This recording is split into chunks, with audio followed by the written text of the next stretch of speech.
Kalau dia benar-benar sayang sama ibunya, terus kalian nikah, dia bakal bela ibunya daripada lo. Lu benar-benar nggak suka sama ibunya, ada pertikaian atau apa, lu yang bakal disalah-salahin terus.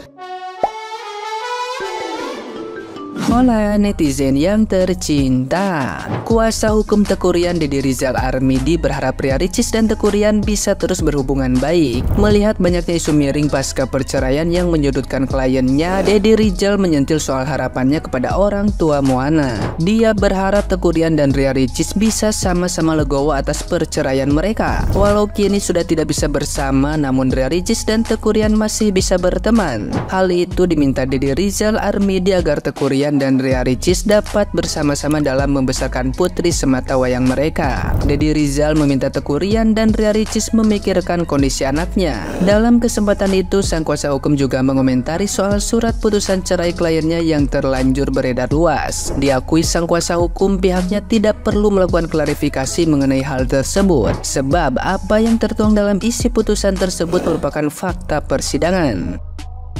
Nah, gimana nih menurut netizen yang terhormat? Silakan berkomentar ya. Gue baru lihat videonya Ria Ricis yang ngadu gugatan-gugatannya itu. Tapi emang boleh ya itu disebar-sebarin ya? Setahu gue sih nggak boleh ya. Kenapa semua orang bisa baca gitu? Kita kan bukan keluarganya. Kok kita bisa baca ya? Terus ya yang gue baca, Rian ya ampun. Udah apa? Lu udah punya istri baik, soleha. Dikasih RS ngoceh lu. Mau dikasih air apa? Air comberan. Si mending lu. Kalau gue kasih air comberan, lu gue siram. Begitu lu tingkah lu. Boleh sih sayang sama emak tuh boleh. Tapi kan lu udah punya istri. Lu udah punya Moana nih. Moana. Disiram air laut lu, Moana baru. Panggil temen-temennya Moana, mau lu ikan-ikan pari. Gak usah bertingkah, udah jadi suami. Dikasih 500 juta, seneng lu. Bang kempis hidung lu, dikasih 500 juta lu. Buat apa sih duit banyak-banyak? Bapak-bapak, heran. Jadi suami yang bener-bener aja deh. Gak usah so iye. Katanya dia tahu uang 500 juta itu dari brand gitu kan. Maksud gue, kan lo bisa cek mutasi gitu loh, siapa yang transfer lo sebenarnya gitu. Sesimpel itu aja. Kan di mutasi kelihatan tuh siapa yang transfer lo segede itu gitu kan, bisa kelihatan kan ada namanya. Coba lihat. Terus disuruh, terus katanya kan pusing tuh perkara harus bayar cicilan rumah, terus yang renov rumah, belum acara anaknya yang bulanan itulah. Pusing, makanya dia diem, ya kan, bad mood. Namanya kalau orang udah dewasa, kalau pusing, kalau bad mood ya diobrolin sama pasangannya, cari solusi bersama. Orang malah nesu. Kalau ada masalah, pusing, terus marah, nggak dikomunikasikan, gimana suatu masalah bisa selesai? Tuh, ini menurut pemikiran gue ya, katanya masalah penghasilan, masalah cicilan gitu-gitu. Ya oke, mungkin penghasilan istrinya lebih besar daripada penghasilan suaminya. Namun ketika lu dikasih ujian seperti itu, berarti ada jalan keluarnya. Apa jalan keluarnya? Komunikasi. Dikomunikasikan. Nggak mungkin seorang istri juga setega itu dengan suami, nyuruh langsung brek, nih lu semua gue nggak mau tahu. Kan nggak mungkin. Pasti dibantu. Sebenarnya perihal komunikasinya aja, kalau menurut gue, mungkin gue sebagai netizen biasa ya, mungkin kurang komunikasi.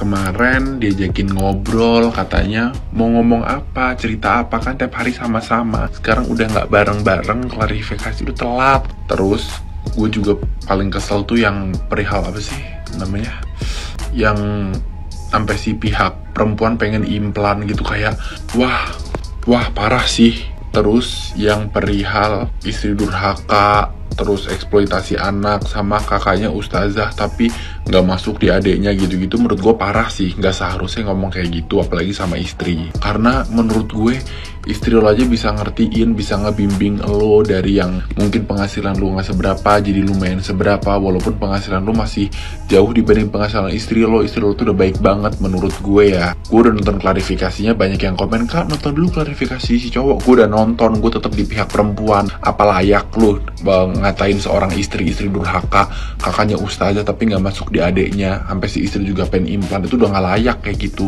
Emosi boleh, tapi tetap harus pakai ini kalau ngomong. Sejahat-jahatnya gue sama orang tua gue, sama seluruh perempuan yang ada di hidup gue, nggak pernah gue ngeluarin kata-kata yang bener-bener bikin mereka nyakitin. Biarpun gue ngondek, biarpun gue tatoan banyak, tapi kalau secara lisan kepada perempuan yang ada di hidup gue, lu bisa tanya, gue tidak pernah menyakiti dia secara berlebihan. Lu boleh tanya. Gue tetap masih, saat ini gue masih sangat iba dengan pihak perempuan. Saya yang ngikutin baru-baru ini berita tentang Ria Ricis dan suaminya gitu loh. Dan di situ ada rumor ya, katanya suaminya itu setiap kali selalu membela ibunya dan selalu kayak mengeluarkan kata-kata yang tidak enak dan kasar terhadap Ria Ricis selama dia hamil. Terus selalu ada pertikaian antara Ria Ricis dan ibunya, tapi nggak dapat pembelaan dari suaminya. Terus juga pernah Ria Ricis juga didiemin, tapi setelah dapat duit 500 juta abis itu jadi berubah sikapnya. Teman-teman, benar atau tidaknya rumor-rumor yang kayak gitu mengenai rumah tangga si selebriti ini, kita bisa ambil pelajaran teman-teman. Ya, di sini kita ambil pelajaran aja sebagai masyarakat remahan Renjinan ya kan, yang tidak disorotin kehidupannya gitu. Ambil pelajarannya seperti ini. Memang benar kalau setelah menikah itu sebaiknya tidak tinggal di rumah mertua, alias kalian baiknya untuk tinggal di rumah sendiri. Walaupun itu kontrakan, bodo amat dah. Yang penting kalian itu berusaha sendiri di rumah tangga itu. Di rumah tangga kalian itu satu kepala keluarganya dan satu ratunya. Jangan ada dua ratunya, karena ibu dari suami kalian juga itu merupakan ratu dari suami kalian. Mohon maaf ya ibu-ibu mertua ya, tapi itu nyata teman-teman. Dan perceraian itu 70% terjadi itu diakibatkan gara-gara percecokan antara keluarga dari suami dan istri, dan kebanyakan itu adalah mertua dan saudara perempuan dari laki-laki. Betul apa betul? Itu banyak loh contoh kasusnya. Kalian kalau pergi di pengadilan agama itu pasti rata-rata itu penyebabnya tuh yang kayak gitu tuh. Istrinya tidak dianggap, terlalu mementingkan keluarganya daripada istrinya sendiri. Terus kalau kalian lagi hamil, jangan pernah tinggal di rumah suami kalian, di rumah ibunya. Jangan, mending kalian tinggalnya di rumah orang tua sendiri. Itu lebih aman dan perasaan lebih terjaga. Karena apa? Karena pada saat orang hamil itu perasaan lebih sensitif. Pelajaran selanjutnya yang bisa kita ambil adalah carilah laki-laki yang pikirannya itu mateng.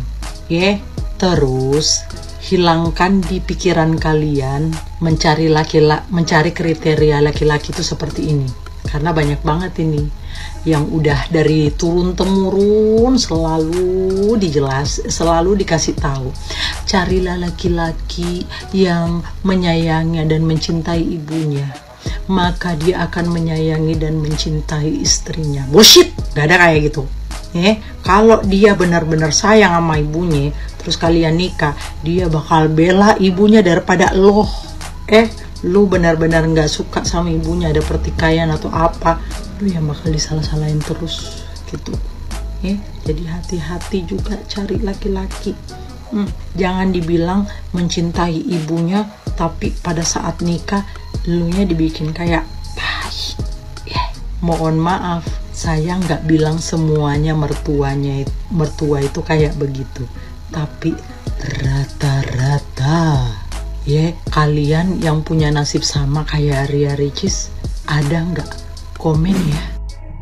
Nah ini ya guys ya, kemarin tuh heboh banget soal isi di hasil sidang perceraiannya YouTuber Ria Ricis dengan mantan suaminya ya, yaitu Teuku Ryan ya. Aku nggak bahas detail ya guys ya, kalian bisa baca sendiri di TikTok, di Twitter, atau bahkan di Instagram ya. Emang isinya nyesek banget, tapi sebenarnya hal kayak gitu lumrah ya, karena Ria Ricis ini kan sebagai penggugat ya, jadi pasti isi-isi hasilnya itu seperti memberatkan pihak mantan suaminya gitu loh. Dan mungkin poin-poin yang disampaikan di dalam surat hasilnya itu cuma beberapa aja yang dia sampaikan gitu loh ke pengadilan. Untuk yang keburukan lainnya mungkin nggak disebarluasin lagi juga. Jadi sebenarnya ini intinya masalah rumah tangga ini ya masalah rumah tangga pasangan seperti biasanya ya, konflik antara mertua dan menantu, kemudian dan ini dan itu, kurang komunikasi. Cuma memang menurut aku memang agak keterlaluan nih guys. Akhirnya begitu kemarin kesebar